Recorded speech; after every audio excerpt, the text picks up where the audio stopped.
Okay, so we are going to start today by talking about evaporation rates. And on your lab sheet, you have hexane, which is nonpolar, and you have the chemical structure for hexane.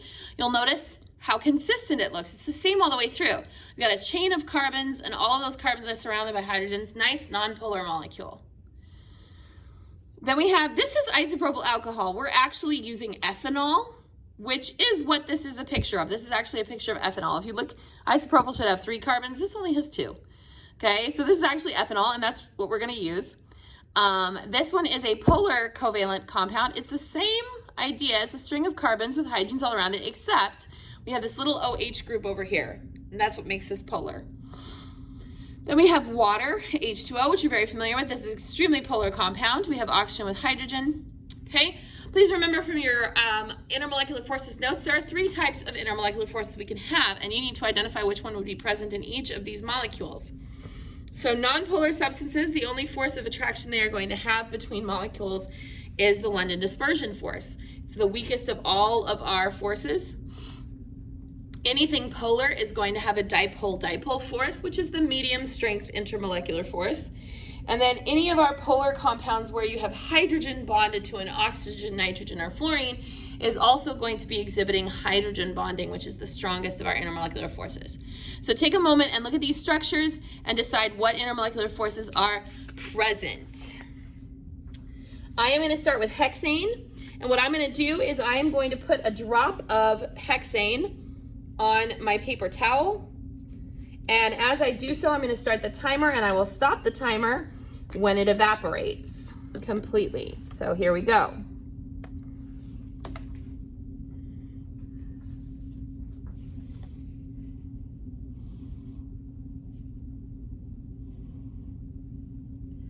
And gone.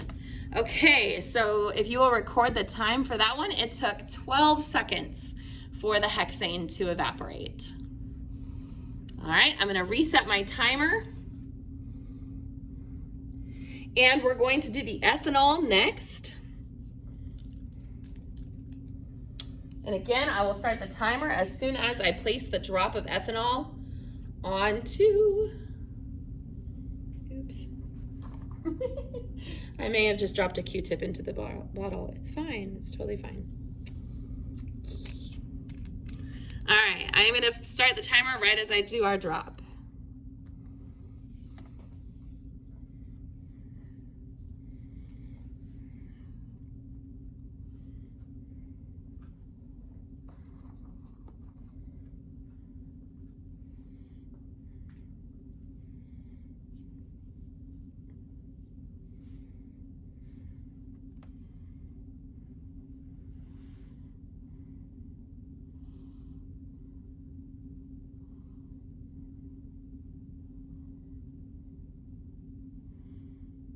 And done.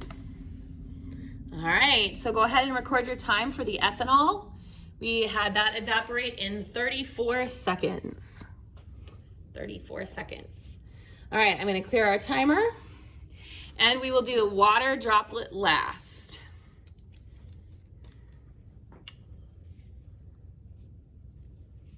Oops, that wasn't it.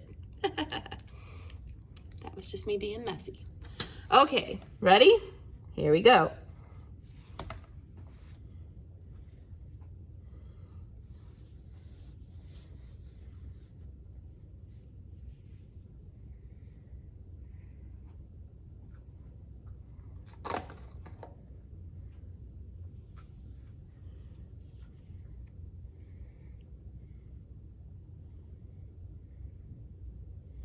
Remember, we're looking at that water droplet.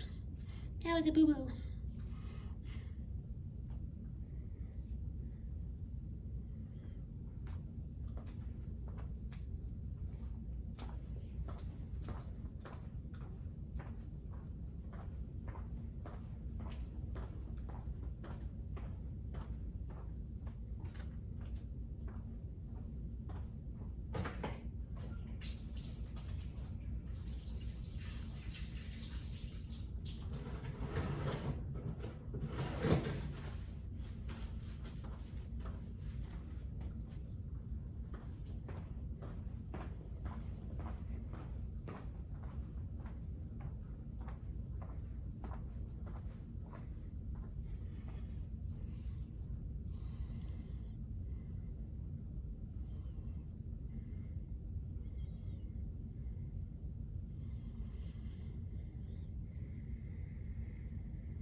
All right, we've hit the 2-minute mark and it still has not fully evaporated. So what I want you to record on your paper is 2+ minutes.